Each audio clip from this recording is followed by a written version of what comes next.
noite a todos. Deixa eu ajudar aqueles a quem eu não tive oportunidade ainda de cumprimentar pessoalmente. Vou registrar aqui a minha gratidão. Eu falo baixo, vou ter que judiar um pouco de vocês, assim? Tá bom. Tradição na família falar baixo no púlpito. Mas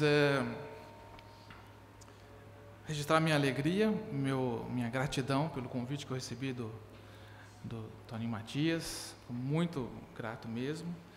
E apesar de vários rostos conhecidos, deixa eu me apresentar. O nome é um pouco diferente, né? Mas o dono do nome é um pouco familiar, ou familiar. Eu nasci em Piracicaba e eu frequentei a igreja de Moraes Barros até 1979. Então, estão indo quase 40 anos. É esse tempo que eu estou fora de Campinas, mas eu sou de Piracicaba.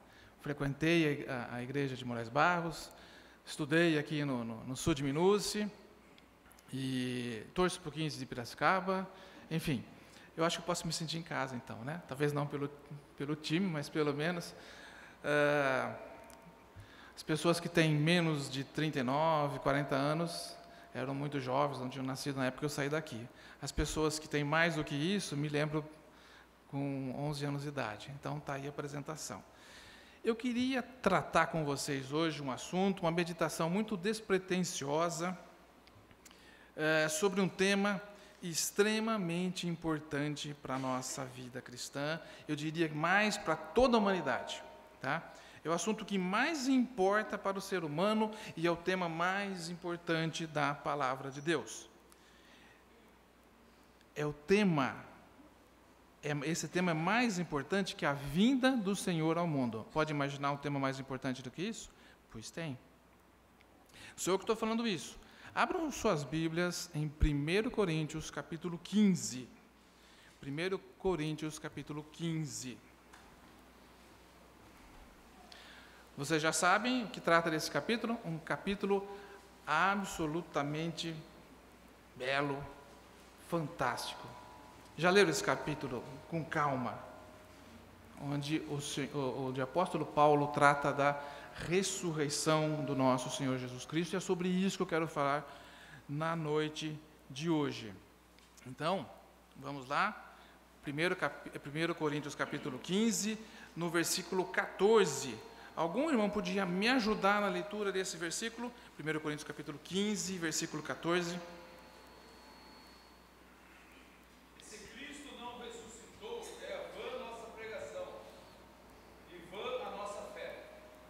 E agora o 19. Isso. Se a nossa esperança em Cristo se limita apenas a esta vida, somos os mais infelizes de todos os homens.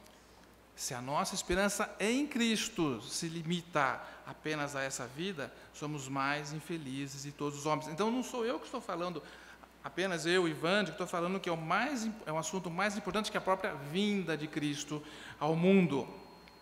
Isso que supera em importância a própria vinda de Cristo ao mundo. Em 1 Coríntios, capítulo 15, aí no versículo 32, o apóstolo Paulo fala assim: se como homem combati em Éfeso, versículo 32 do capítulo 15, se como homem combati em Éfeso contra as bestas, que me aproveita isso se os mortos não ressuscitam? Comamos e bebamos que amanhã morreremos. Se os mortos não ressuscitam, se Cristo não ressuscitou, nada disso tem sentido. Nada disso que estamos fazendo aqui hoje tem sentido. Paulo, portanto, está falando que se o Senhor não ressuscitou, nada da palavra de Deus, nada que está escrito na Bíblia tem sentido. Nada do que ele pregou, Paulo, pregou e fez é importante para a vida. Nada que o Senhor Jesus tenha pregado e feito sem a ressurreição, se tirar a ressurreição da fórmula, perde todo o sentido. Tudo o que nós acreditamos. Se o Senhor não ressuscitou, em outras palavras, Paulo fala o seguinte: vamos esquecer tudo isso aqui e viver a vida para satisfazer a nossa carne. Está falando isso. E é por isso que é extremamente importante e vital termos a verdadeira dimensão do que é a ressurreição do nosso Senhor Jesus Cristo. A ressurreição, e essa é a verdadeira dimensão, a ressurreição do Senhor Jesus Cristo não está ligada às coisas terrenas. Ela não me garante saúde, ela não me garante prosperidade. A ressurreição do Senhor é a garantia de que a morte não será um ponto final na minha existência. E depois da minha morte, eu ainda, graças à obra do Senhor Jesus, da sua morte e da sua ressurreição, eu tenho garantido, para todo aquele que crê, tenho garantida a vida eterna. Então a dimensão não é terrena, a dimensão é espiritual, não é questão de presente, é questão do futuro. A ressurreição do Senhor é a solução para o problema do pecado. A ressurreição é a chave, é o caminho para a vida eterna. Então, esse é o assunto mais importante da palavra de Deus. Resolvemos o problema do pecado e vivemos a vida eterna com Deus.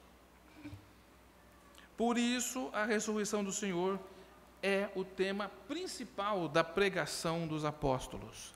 O tempo inteiro eles falam sobre isso. É o centro da pregação dos apóstolos. Nada é mais importante, nada mais supera esse assunto. Esse assunto da ressurreição, ele é muito vasto, ele é muito profundo, o nosso tempo é pequeno, né? E esse pregador que vos fala tem pouquíssimos recursos. Mas eu queria só trazer alguns argumentos muito interessantes para nos colocar na verdadeira dimensão do que significa a ressurreição de Cristo para a nossa vida e para toda a humanidade. Tá? Muito bem, o primeiro fato, que é muito importante a gente atentar, é que a morte do Senhor Jesus foi real. Ora, se nós estamos falando de ressurreição, quem ressurge primeiro tem que morrer. A morte do Senhor Jesus foi real. Ele realmente morreu. Não há dúvida sobre esse fato. Eu quero trazer alguns detalhes que estão na palavra de Deus, que muitas vezes passam desapercebidos do nosso entendimento. Está em Lucas, não precisam procurar, eu puxei o trecho para cá, está em Lucas 24, está lá de 9 a 11, fala, e voltando do sepulcro, anunciaram todas essas coisas. Eu estou partindo do princípio que vocês já conhecem bem esse trecho, tá? E voltando do sepulcro, anunciaram todas essas coisas aos 11 e a todos os demais. E eram Maria Madalena, e Joana, e Maria, mãe de Tiago, e as outras que com ela estavam, as que diziam essas coisas aos apóstolos. E as suas palavras lhes pareciam como desvario, e não as creram. Lembra dessa passagem? Você se lembra dessa passagem? Foram ao túmulo, túmulo vazio, retornaram falando, o Senhor ressuscitou. Qual que foi a reação dos discípulos? Puxa vida, o Senhor ressuscitou? Um acreditou, né? Um se antecipou, não acreditou. Mas os demais não. Tem outro trecho, um pouquinho para frente. É verdade que também, narração aqui dos discípulos, é verdade também que também algumas mulheres dentre nós nos maravilharam, as quais de madrugada foram ao sepulcro. E não achando o seu corpo, o corpo do Senhor Jesus, voltaram dizendo que também tinha visto uma visão de anjos, que dizem que ele vive. E alguns dos que estavam conosco foram ao sepulcro e acharam ser assim como as mulheres haviam dito. Porém, a ele não viram. Olha o ceticismo, olha a dúvida. Não era apenas Tomé que tinha reservas sobre a ressurreição do Senhor. Muitos outros discípulos, para não dizer a maioria, também não se impressionaram com essas primeiras evidências da ressurreição. Tá? O curioso é que as primeiras testemunhas, as mulheres, eram de extrema credibilidade. Elas não iam falar uma mentira, tinham muita credibilidade.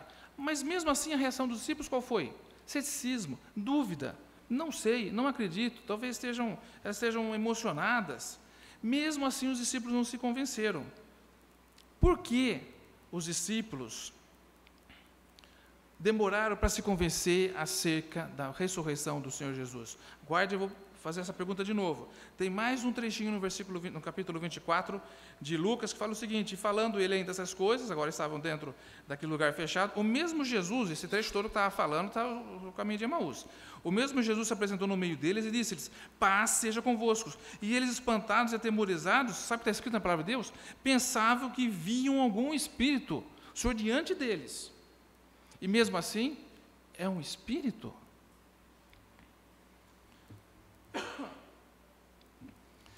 Por quê tanta dúvida? Por que tanta resistência para admitir ou para aceitar a ressurreição do Senhor Jesus? É claro que eles tinham até por princípio, uma resistência à ressurreição em si. Mas mesmo as pessoas, mesmo as mulheres falando, mesmo com um número já grande de evidências, por que essa resistência? Sabe por quê? Porque eles tinham certeza absoluta de que o Senhor Jesus tinha morrido. Estava muito claro isso. Estava muito evidente. Se eles tivessem um pouco de dúvida sobre a morte do Senhor Jesus, eles aceitariam de maneira mais fácil. Existem teorias, né, de pessoas que não poderemos considerar que são cristãos, mas teoria de que o Senhor Jesus não morreu, ele desmaiou na cruz. E depois houve não houve uma ressurreição, uma ressuscitação, ele recobrou os sentidos. Se isso fosse assim, os discípulos teriam tantas dúvidas? Seriam tão céticos? Os discípulos foram testemunhas de que, de fato, o Senhor Jesus morreu. Foi literal. Não é uma metáfora, é de verdade. Senão não haveria tanta resistência assim. Olha, nesse meio tempo, entre a morte do Senhor e a sua ressurreição, nós temos que os anjos deram testemunho da ressurreição do Senhor, a pedra do sepulcro estava removida, as roupas arrumadas, o Senhor tinha aparecido a Maria Madalena, aos dois no caminho de Emaús, e agora aparece aos discípulos. Mesmo diante do Senhor ressurreto, eles ainda tinham dúvidas. De novo, por que tanta dúvida? Porque eles viram e constataram a sua morte. O Senhor Jesus, de fato, morreu. Então, não se tratava também de pessoas facilmente impressionáveis. Né? É outra teoria que se levanta. Né? Os discípulos estavam sensibilizados, então qualquer coisa eles iam admitir. Não! Eles não eram facilmente impressionáveis, não. Essa resistência fica muito clara, essa resistência, esse ceticismo em relação às primeiras evidências da ressurreição do Senhor Jesus, deixa claro que o Senhor Jesus de fato morreu, e eles testemunharam isso, eles realmente constataram a sua morte. E tem mais um item. O Senhor, em seu corpo físico, literalmente voltou da morte. Como já falei agora há pouco, não foi uma ressuscitação, como ocorre em alguns casos que nós temos por aí. Tá? O Senhor realmente voltou da morte, ele venceu a morte. Então, claro, é evidente, a morte dele foi literal, de fato aconteceu. E claro, é evidente que a ressurreição dele também aconteceu. Que é um fator bem interessante que está na palavra de Deus, é o seguinte. Para resumir, teria muitos trechos para a gente ler, então eu vou resumir, porque todos nós conhecemos bem esse trecho da palavra de Deus. Como é que estavam os discípulos logo após a morte do Senhor? Eles estavam tranquilos? Não. Eles estavam em estado de choque. Uma vez que a reação, né, um psiquiatra analisando a reação dos discípulos, eles estavam sob efeito de estresse pós-traumático. É um quebra-línguas, né? Estresse pós-traumático. Sabe o que é isso? Quando alguém passa por uma coisa muito terrível, a pessoa fica sob estresse. É uma patologia psiquiátrica. Eles estavam sob estresse. Eles tinham visto coisas terríveis. Quanto sangue, quanto dor, tortura, sofrimento, morte de cruz. Terrível, terrível, terrível. Eles estavam em estado de choque. Aquilo que nós vemos, aquelas descrições que nós vemos, deles andando furtivamente pelos caminhos, não queriam ser vistos, trancados nas casas, se reuniam morrendo de medo. Isso é estado de choque. E mais, o pavor deles era serem associados ao Senhor Jesus. Pedro negou o Senhor Jesus porque ele não queria de forma alguma ser associado ao Senhor Jesus. Por quê? Porque aquilo que ele estava vendo era terrível demais. Era terrível demais. Então, eu não quero jamais isso para mim. Essa foi a reação dos discípulos. Tá? Passa um pouquinho a narrativa bíblica. De uma hora para outra, esse mesmo Pedro, que em pânico não queria ser associado ao Senhor Jesus, e também os demais, estavam falando abertamente que eram discípulos de Jesus, e mais, estavam culpando os judeus, o sinédrio de todo mundo. Eles estavam colocando o dedo na cara de todo mundo, as portas abertas. Eles se apresentaram diante do mesmo sinédrio e falam: vocês crucificaram o Senhor Jesus. Que isso? Isso não é normal. Quem de um estresse pós-traumático, quem morrendo de medo, passa de uma hora para outra com essa ousadia toda? Não é natural. Não acontece assim naturalmente com o ser humano. Só para ler alguns versículos para ilustrar isso que eu estou falando. Não precisa abrir, está lá em Atos 2 e 14. Atos 2, vocês conhecem o trecho. Pedro, porém, pondo-se em pé com os 11, levantou a sua voz e disse: homens judeus e todos que habitais em Jerusalém, seja-vos isso notório, escutai as minhas palavras. Cadê o medo? Cadê o pânico? Cadê o terror de serem associados ao Senhor Jesus? Se levantaram, é o contrário de estar escondido. Em pouco tempo se levantaram, os 11 levantaram e falaram o seguinte: vocês crucificaram o Senhor Jesus no meio da rua, no meio de todo mundo. Eles continuam: a esse que foi entregue pelo determinado conselho e presença de Deus, vós matastes crucificando por mãos de iníquos. Cadê o medo? Cadê o pavor? E tem mais, eles falam mais o seguinte: saiba, pois, com certeza toda a casa de Israel, que é esse mesmo Jesus, a quem vós crucificastes, Deus o fez Senhor e Cristo. Perceberam a mudança? É uma mudança que aconteceu em muito pouco tempo. E foi de um extremo a outro, de um pânico para uma intrepidez absurda. Mais um pouco em Atos 10, capítulo 4, versículo 10, fala: seja conhecido de todos vós e de todo o povo de Israel, que em nome de Jesus, o Nazareno, aquele quem vós crucificaste, estão falando para o Sinédrio agora, diante dos mesmos que condenaram o Senhor Jesus, a quem seja conhecida de vós todos e de todo o povo de Israel, que em nome de Jesus Cristo, o Nazareno, aquele a quem vós crucificaste, aquele a quem Deus ressuscitou dentre os mortos, nesse nome está este aqui, são diante de vós. Aquela oportunidade que eles fizeram uma cura. Tá? E eles continuaram nessa intrepidez. Eles continuaram nessa ousadia que não é natural. Mesmo debaixo de intensa perseguição. E vocês sabem como que foi a perseguição, tortura no primeiro século. Nem prisões, nem açoites, mortes horríveis conseguiu silenciar os apóstolos.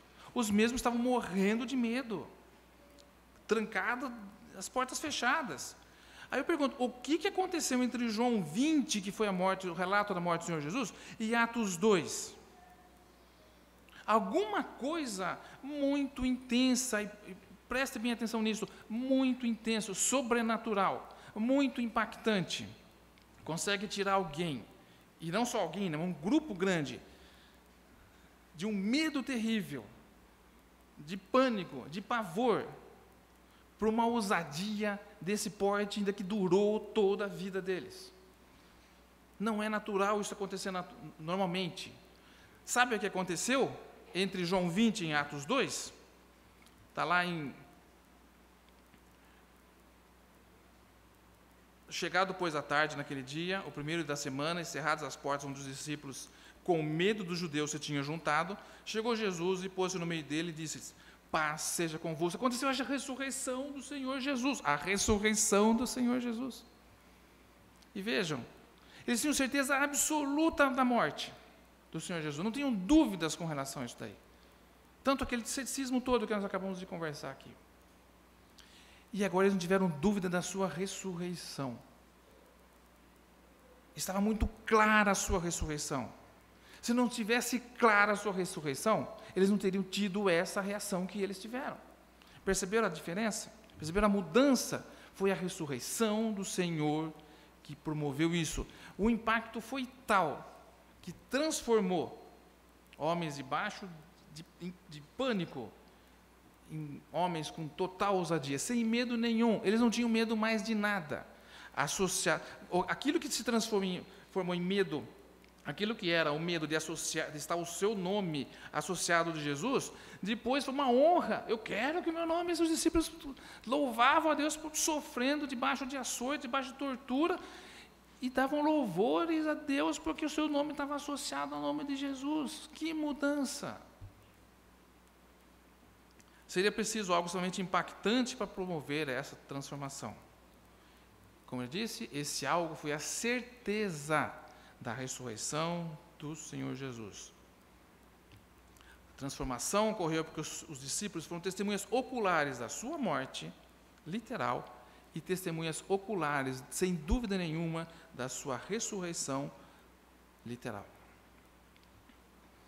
Alguém escreveu que é possível que a ressurreição, obviamente não cristãos, que a ressurreição tenha sido um pacto, uma trama armada pelos discípulos, combinando uma falsa ressurreição. Gente, uma falsa ressurreição não daria, em hipótese nenhuma, uma coragem dessas. Alguém escreveu que já é extremamente difícil ser perseguido, torturado e morrer por uma verdade. Mas é absolutamente impossível fazer tudo isso, ser perseguido, torturado e morrer, por uma mentira, que você sabe que é mentira.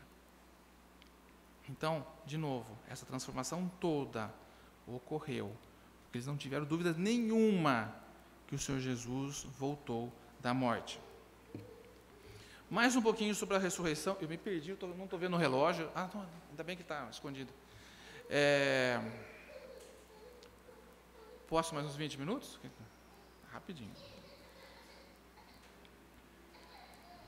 A morte e a ressurreição do Senhor Jesus são a chave para entendermos corretamente as Escrituras. Caminha de Emaús de novo.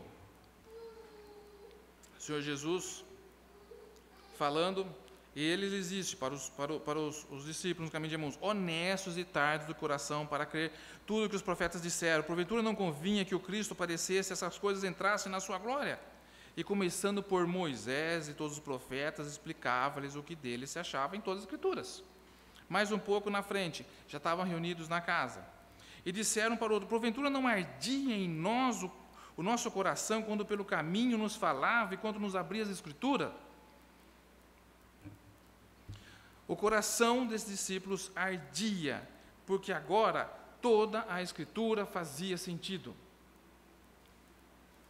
E eles passaram a entender as Escrituras a partir do entendimento perfeito e do testemunho da morte e ressurreição do Senhor Jesus. O entendimento das Escrituras a partir da certeza da ressurreição de Cristo mudou tudo para os discípulos. Tudo que era terreno, tudo que era focado na restauração de Israel, ligado às coisas da terra, mudou tudo e passou a ser para as coisas espirituais. A ressurreição teve esse impacto. As Escrituras, e tem esse impacto. As Escrituras todas precisam ser entendidas a partir da ótica perfeita e bem direcionada do que foi, de fato, a ressurreição do Senhor Jesus Cristo.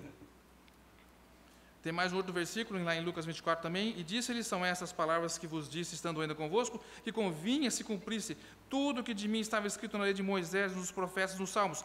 Então, lembra-se que fala nesse trecho? Abriu-lhes o entendimento para compreenderem as Escrituras. Depois da ressurreição, entendida a ressurreição, certos da ressurreição, convictos da ressurreição, as Escrituras tiveram outro significado para o Senhor. O entendimento correto das Escrituras agora era possível, pois eles primeiramente entenderam a morte e a ressurreição do Senhor. Muitas vezes nós tentamos racionalizar a nossa pregação, tentando sensibilizar aquelas pessoas para quem nós falamos do Evangelho, através de argumentos como quanto a Bíblia é lógica, de como ela é verdadeira, que de fato tudo que aconteceu é verdade. Mas, gente, não há como compreender as Escrituras se não crermos na morte e ressurreição de Jesus. É uma questão de ordem das coisas. Portanto, a morte e a ressurreição do Senhor são a chave para entendermos corretamente as Escrituras. Mais um pouquinho, estou caminhando para a reta final já. Essa água é minha?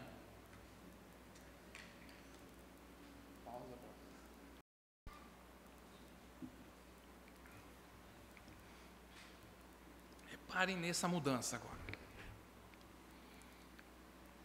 Lucas 24 de novo. O Senhor Jesus conversando com os discípulos, caminho de Emaús, fez uma pergunta.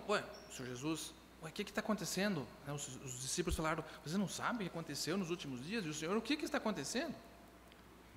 E respondendo um cujo nome era Cleopas, disse-lhes, és tu só peregrino em Jerusalém e não sabes as coisas que nela têm sucedido nesses últimos dias? E ele perguntou, quais? E eles lhe disseram, as que dizem respeito a Jesus Nazareno, olha bem, que foi homem profeta, poderoso em obras e palavras diante de Deus e de todo o povo. Essa é a resposta dos discípulos ainda no caminho de Emaús. Ainda não, para esses discípulos, eles não tinham entendido, não tinham confirmado a ressurreição do Senhor. Essa era a opinião geral dos discípulos, né? Tudo voltado às coisas terrenas. Um outro versículo, vocês conhecem muito bem o trecho, conversando com o Senhor Jesus agora após a ressurreição. Ele duvidou um pouco no começo, mas ele teve certeza da ressurreição. E Tomé respondeu e disse-lhe, Senhor meu e Deus meu. Perceberam a mudança? De Jesus, não era a mesma pessoa, mas era o mesmo grupo. Jesus, Nazareno, que foi um homem profeta, poderoso em obras e palavras diante de Deus, depois da ressurreição, Senhor meu e Deus meu. Isso é fundamental que aconteça também com a gente. Temos essa dimensão da palavra de Deus, a partir do entendimento correto da ressurreição e da importância da ressurreição em todo o mecanismo da vida espiritual. De novo, antes da ressurreição, o Senhor era alguém que traria solução para as questões dessa vida. Diante da certeza da ressurreição, tudo muda e passa, Senhor meu e Deus meu. Essa transformação do Senhor que temos do Senhor, que Ele serve para solução dos nossos problemas seculares, da nossa saúde, nossa condição financeira, das nossas dificuldades, para o entendimento do que realmente o Senhor veio fazer no mundo. É fundamental que aconteça também conosco. Não é à toa que Paulo escreveu, os primeiros versículos nós lemos aqui, se a nossa esperança se resume apenas a essa vida, a esperança em Cristo se resume apenas a essa vida, somos os mais infelizes de todos os homens. O Senhor Jesus veio ao mundo para nos alertar que a vida não se encerra aqui no final de 80, 90 anos.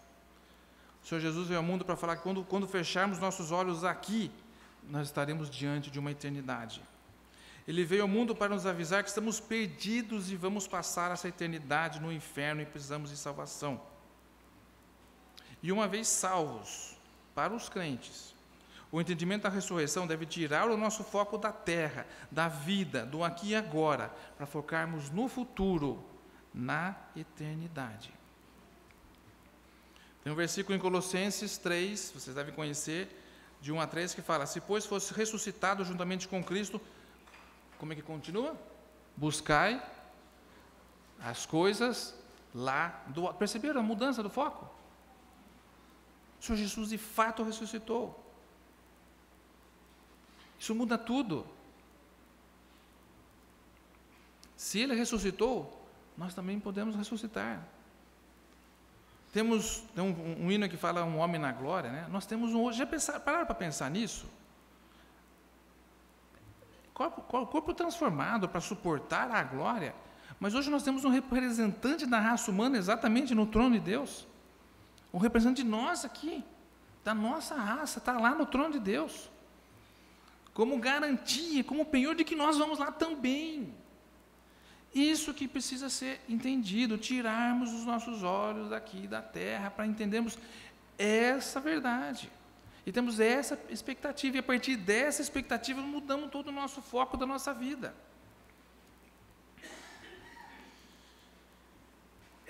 Nós vivemos uma época em que o foco da igreja, a igreja mundial, né, está cada vez mais na terra, mais nessa vida, mais no dia a dia. Buscamos a Bíblia, as igrejas, Deus, para a saúde, para a prosperidade, para a correção dos nossos males terrenos. Passamos as nossas vidas arrastando as correntes de mágoas, frustrações e rancores desse mundo, como crentes. Né? Algo aconteceu lá no passado, estamos falando crentes, aconteceu lá no passado e você vem arrastando como correntes que vêm nos embaraçando. Né? Frustrações, mágoa, rancor. O nosso foco não é aqui na terra. Essa frustração, mágoa e rancor são relacionadas às coisas da terra. Porque alguém me disse no Natal de 74, falou alguma coisa assim para mim, nunca mais esqueci, eu perdoei, mas não esqueci. Isso é coisa terrena. E isso alavanca a nossa vida espiritual, de 74 para cá. Olha quanta coisa poderia ter produzido se o foco fosse celestial e não terreno. Outras vezes concentramos toda a nossa energia na carreira, na reunião e na manutenção de bens. E nos distrai. Não é ilegítimo fazer isso, mas nos distrai. É foco na terra. Precisamos trabalhar, precisamos estudar, precisamos manter a nossa casa, é óbvio disso daí. Mas se temos um foco nas coisas do futuro, e não nas coisas desse mundo, as coisas mudam de figura. Eu não vou assumir uma carreira que vai me consumir todo o tempo. E provavelmente não tenho tempo nem para a minha própria família. Eu não vou assumir algo desse tipo. Eu posso me dar o luxo de falar, eu vou até aqui na minha carreira, eu não vou até o final.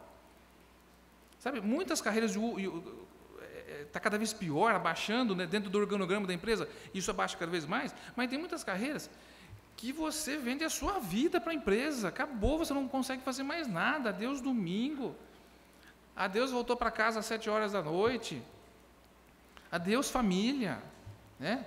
Você está com o bolso cheio, mas e aí? Preso às coisas terrenas, esse foco tem que mudar. A partir do entendimento das coisas voltadas para o futuro, de buscarmos as coisas lá do alto, nós temos que fazer a gestão da nossa vida de forma diferenciada, alinhada e coerente com esse foco de coisas no futuro, de coisas lá do alto.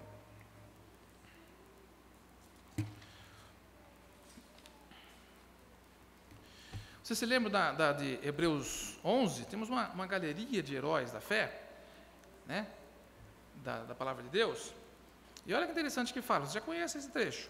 Pela fé peregrinou na terra da promessa, falando de Abraão, como em terra alheia, habitando em tendas com Isaac e Jacó, herdeiros com ele da mesma promessa, porque esperava a cidade que tem os fundamentos, da qual o arquiteto e edificador é Deus.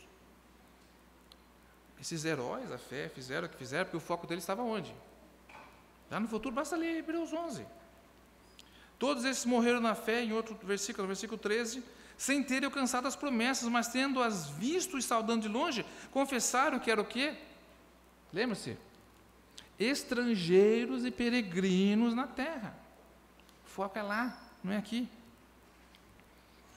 Vamos para o Novo Testamento, em Filipenses 3, fala o seguinte: mas a nossa pátria está nos céus, de onde também aguardamos um Salvador, o Senhor Jesus Cristo, transformar nosso corpo de humilhação para ser conforme o corpo de sua glória, segundo o seu eficaz poder, até sujeitar a si todas as coisas. Mas a nossa pátria está nos céus. A coerência da palavra de Deus é absoluta. Cristo ressuscitou de fato. Ele veio aqui para resolver o problema do pecado e nos garantir vida eterna e não vida terrena. E como garantia disso, ele ressuscitou de fato, de verdade, é uma realidade. Entendo que isso é uma realidade. Preciso comprar essa ideia, né? Absorver essa ideia, para encerrar mesmo, de verdade. Está lá em João 20, Chegado, pois, a tarde daquele dia, o primeiro da semana, encerradas as portas, onde os discípulos, com medo dos judeus, se tinham juntado, chegou Jesus e pôs-se no meio deles, e disse-lhes: paz seja convosco. E dizendo isso, mostrou as mãos e o lado, de sorte que os discípulos se alegraram vendo o Senhor Jesus. Disse, pois, Jesus outra vez: paz seja convosco. Ele falou 2 vezes. Assim como o Pai me enviou, também eu vos envio a vós. O Senhor Jesus se apresenta nos meus discípulos, depois de tanto ceticismo, está quebrado esse ceticismo, eles entenderam, tiveram certeza da ressurreição do Senhor Jesus, e a alegria foi tanta, eles estavam maravilhados por causa disso, que o Senhor fala uma primeira vez: paz seja convosco, e o Senhor Jesus fala de novo: paz seja convosco. Por que o Senhor falou 2 vezes: paz seja convosco? Sabe por quê? A primeira foi para conter o medo. Se apresentou do nada, portas fechadas. Alguém se apresenta no meio deles, do nada. Esse foi o primeiro para conter o medo. Paz seja convosco. O segundo foi para conter a euforia. O segundo foi: paz seja convosco, agora para conter a alegria. Tá? Agora, por que o Senhor quis conter a alegria? Porque é necessário conter a alegria. Deixa eles se maravilharem. Sabe por quê? Porque havia algo extremamente importante para dizer. Então foi algo seguinte: paz seja convosco a primeira vez. Os discípulos entraram em alvoroço por causa disso. Paz seja convosco. Para, eu tenho algo importante para falar. Essa é a situação, esse é o cenário. Tá? E algo que superava a importância e o momento de euforia sobre a constatação do Senhor. Era tão importante aquilo que tinha que falar, que era mais importante que a euforia, Ele podia ter deixado os discípulos mais um pouco alegres, Não, era algo muito importante. Ok, muito bem, mas agora presta atenção no que eu vou falar. E o que ele tinha para falar? Assim como o Pai me enviou, também eu vos envio em vós. Então isso é muito importante. Havia um trabalho para fazer, havia uma missão para cumprir.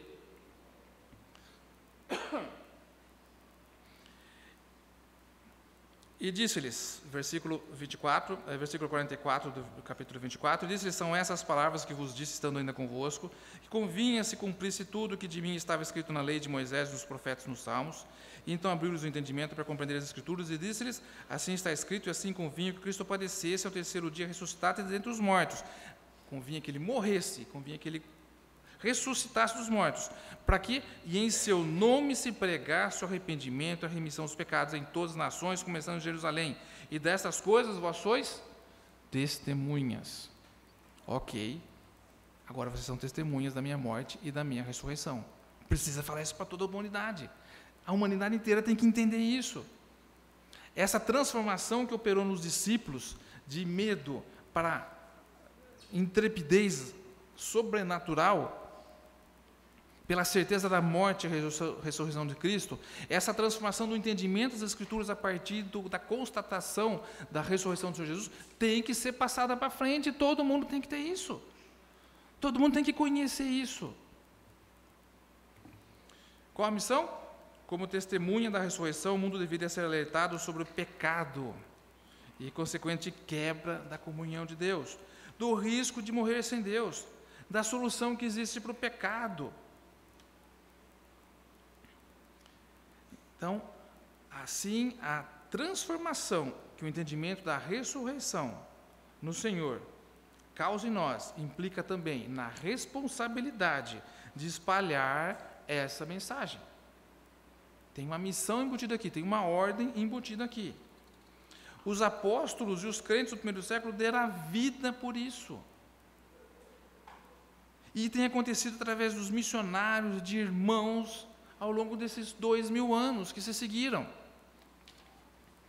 Levar essa mensagem, esse entendimento correto, de que a vida não se resume a essa vida, mas sim a toda a eternidade.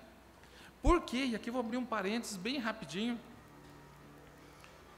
Porque não há salvação na eternidade. Já ouviram essa frase? Não há salvação na eternidade. Os anjos, lá atrás, pecaram. Teve salvação para eles? Não tem salvação na eternidade. Não há salvação para o homem que entra na eternidade. Fechou o olho aqui, você já está na eternidade. na eternidade não tem salvação. Logo, a vida, 60, 70, 80, 90, 100 anos, é uma janela de oportunidade que vai se fechando. Ela não está aberta para sempre, ela se fecha e acabou. Não há salvação na eternidade.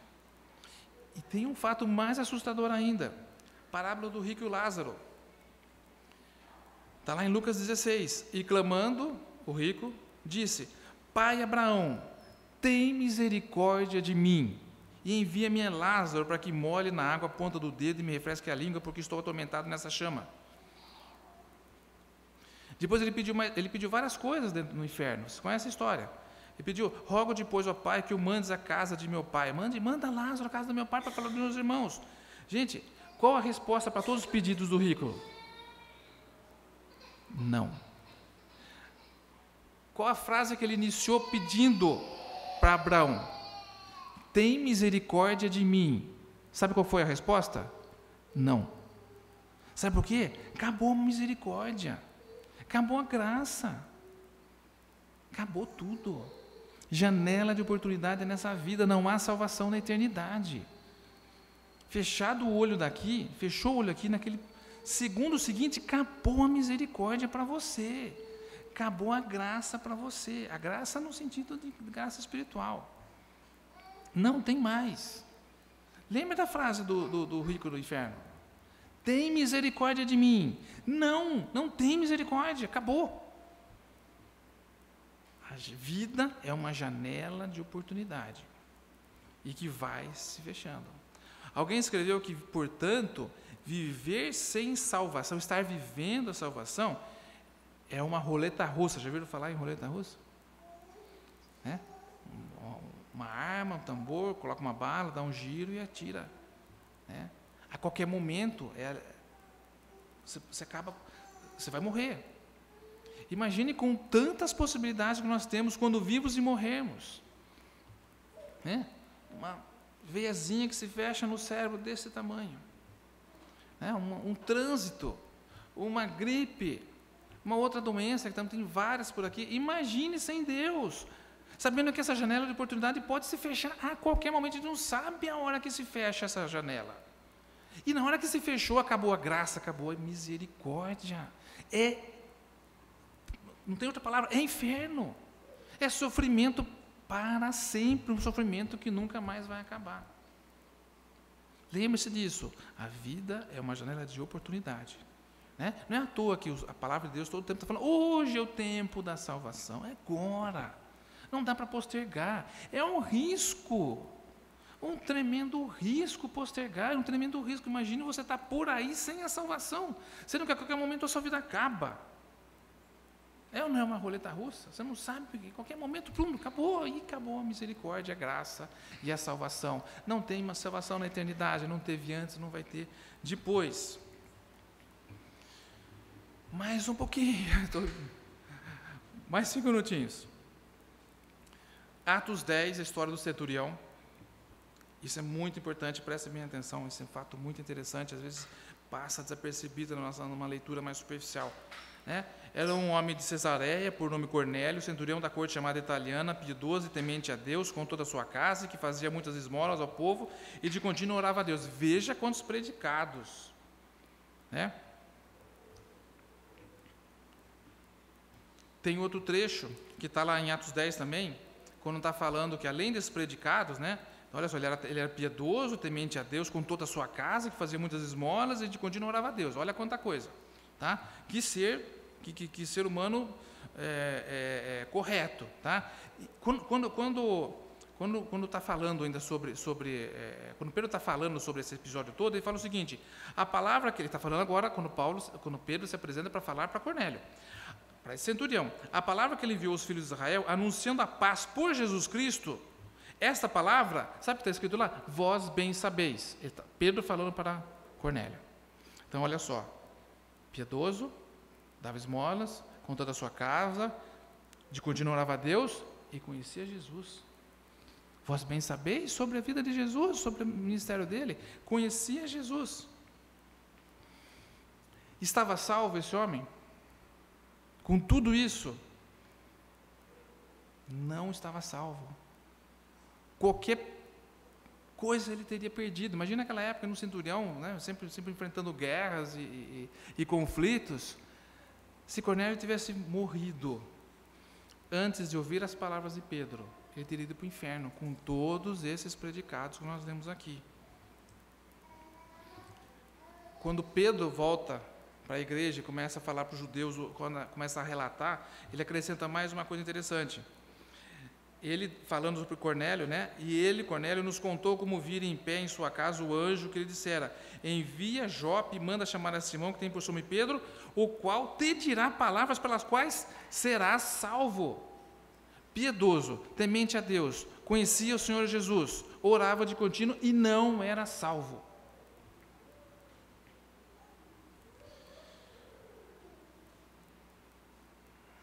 Que palavras são essas que ele precisava ouvir?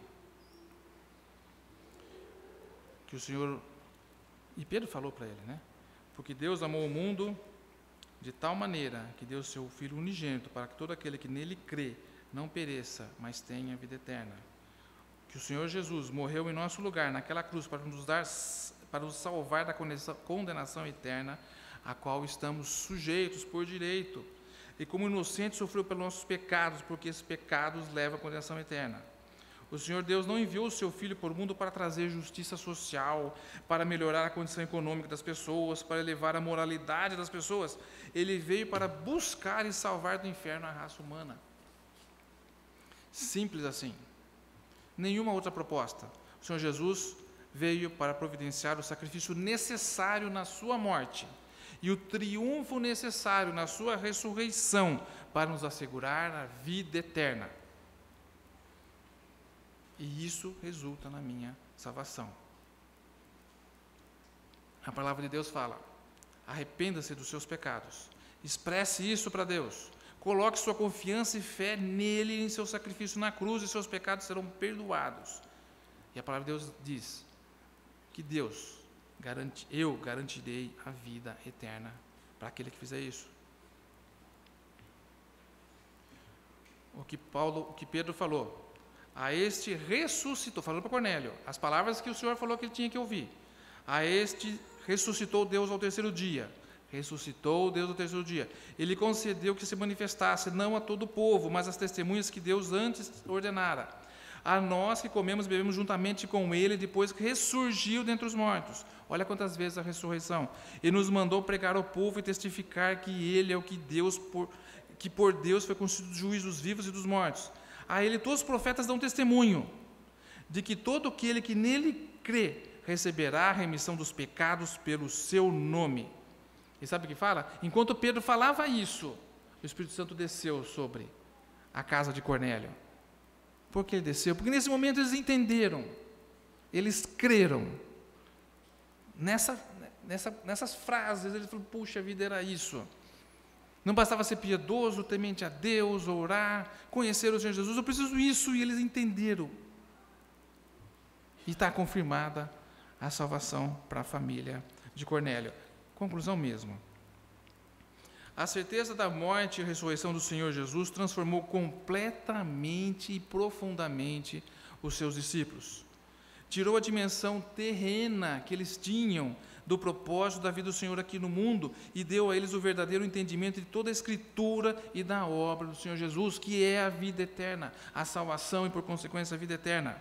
Com esse verdadeiro entendimento, eles mudaram o foco das suas próprias vidas. Eles mudaram as suas próprias vidas, se juntando uma lista imensa, muito extensa de heróis do passado, que conduziram igualmente suas vidas aqui na terra como estrangeiros, peregrinos e forasteiros, e mirando não o presente, não essa terra, mas mirando a pátria celestial.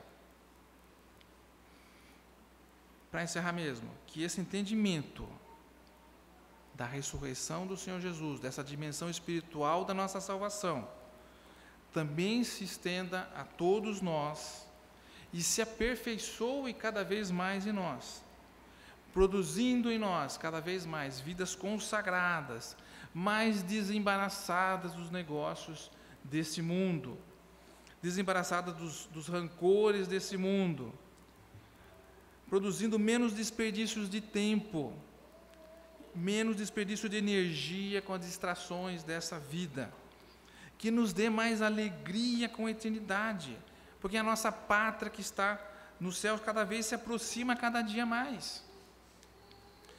Produzindo também energia para levar essa mensagem às outras pessoas que ainda não ouviram ou não entenderam a mensagem de salvação, porque essa também é a consequência do entendimento correto acerca da ressurreição do Senhor Jesus e do seu propósito aqui na terra.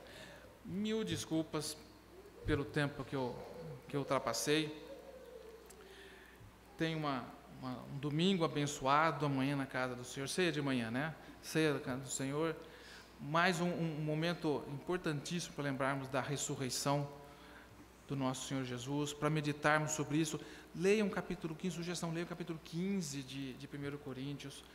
Pensem sobre isso, sobre essa mudança que aconteceu na vida dos discípulos, a importância desse foco nas coisas da nossa pátria que está nos céus, deixando as coisas terrenas, mudando toda a nossa forma de administrar a nossa vida. Tá ok? Muito obrigado pela atenção.